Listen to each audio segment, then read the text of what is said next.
All right, today we're going to tackle one of the most fundamental and honestly most powerful commands in all of SQL, the inner join. If you've ever had data in different places and needed to connect the dots, well, this is the tool you've been waiting for. Okay, let's just dive right into a super common problem. Imagine you've got a list of all your customers sitting in one table, right? And then, in a completely separate table, you have a list of every single order they've ever made. So how on earth do you connect a specific customer to their specific order? This is the exact problem SQL was born to solve. So here's our game plan for today. We're going to start with why we even have this problem of split data. Then we'll get into how to find the perfect match between tables. After that, we'll talk about writing the rules for that connection, see how to join more than two tables, and finally, look at how this all works in the real world. Let's get started. So why is our data split up in the first place? Well, believe it or not, it's actually a sign of good database design. We keep related info in its own little box to stay organized and to avoid repeating the same data over and over. But the real magic, the really cool stuff, happens when you can bring that separate information together to answer bigger questions. And the tool for that magic? It's a command called a join. Now, you should know there are a few different types of joins, but today we're going to focus on the king of them all, the inner join. The best way to think about it is like a strict matchmaker. It looks at two tables, and it will only give you back a result if it finds a perfect pair, a matching value in both of them. If a record in one table doesn't have a partner in the other, it just gets left out. Simple as that. No match, no entry. So what's actually going on inside the database's head when it's doing an inner join? Let's, walk through it visually, step by step. Okay, here's our first piece of the puzzle, a super simple customers table. We've got two customers, Rahul with an ID of 1 and Priya with an ID of 2. Now that customer ID column, that's the really important part here. And here's our second piece, the orders table. Notice it also has a customer ID column. We can see an order for customer 1 and an order for customer 2. But look closely. There's also an order here for customer number 3.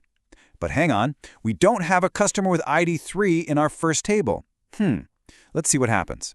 And this is the SQL command that makes the magic happen. We select the columns we want. We say we're getting them from our customers table. Then, the key phrase, we inner join it to our orders table. But the most important part is the on clause. This is the rule.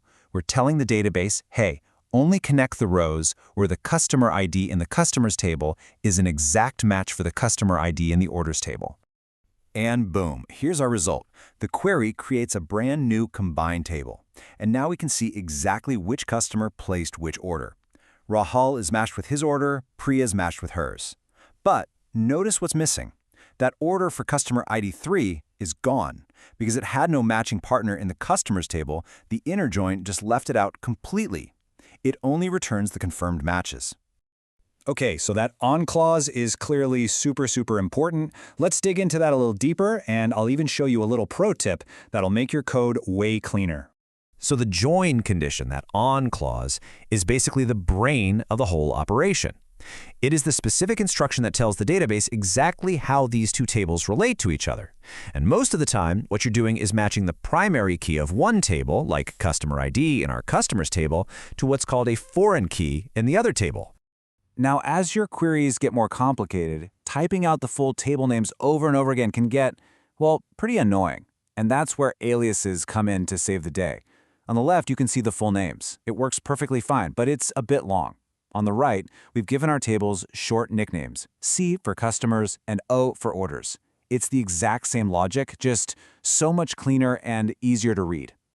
So joining two tables is pretty powerful stuff, but the real magic of SQL, where it really starts to shine, is when you start connecting 3, 4, or even more tables all in a single query. Let's check out how that works. The logic here is actually way simpler than you might think. You don't join all 3 tables at once.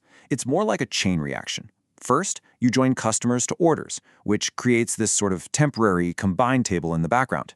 Then you just join your third table, let's say a payments table, onto that new result. It's just one simple step after another. And here's what that looks like in the code. See, we have our first inner join connecting customers and orders. And then we just tack on a second inner join right below it to bring in the payments table, this time connecting it on the order ID. It's kind of like building with Legos. You just keep snapping on the next piece. Okay, so we've seen the theory, we've looked at the code, but why does any of this really matter? Where are you actually going to use this skill? Let's look at some real-world examples. You can totally use this for your own personal projects. I mean, imagine you're building a fitness tracker. You could have one table for your workouts and another for your diet. With a simple inner join, you could easily combine them to see your workout type and your calorie intake on the exact same day. Same idea for a reading list with books and authors, or a budget with expenses and categories. And this is exactly what that fitness query would look like. To see how our diet impacts our workouts, we join the workout log and diet log tables. The key here is that on clause. We're matching them up based on the same date. The result is a single, unified view of our health for any day we want. And of course, this is the engine that drives countless industries. E-commerce sites are constantly joining customers to their orders. Banks are joining accounts to transactions. HR systems join employees to their departments. I mean, pretty much any time you see complex related information presented to you on a website, there's a really good chance an inner join is working hard behind the scenes. Here's that classic HR example. With this one simple query, a company can instantly get a list of every single employee and the name of the department they work for. It pulls the employee's name from one table, the department's name from another, and puts them together. It's just incredibly efficient. So let's do a super quick recap. Key idea number 1, inner join is your go-to for finding matching rows between tables. Number 2, the join condition, that on clause, is where you write the rule for the match. And number 3, you can chain multiple joins together to combine as many data sources as you need. All right, now it's your turn. Let's say you have a students table and a courses table. How would you write an inner join to create a list that shows exactly which student is enrolled in which course? Go ahead and pause here for a second and think about it. This is how you really make the knowledge stick. And I really want to leave you with this final thought.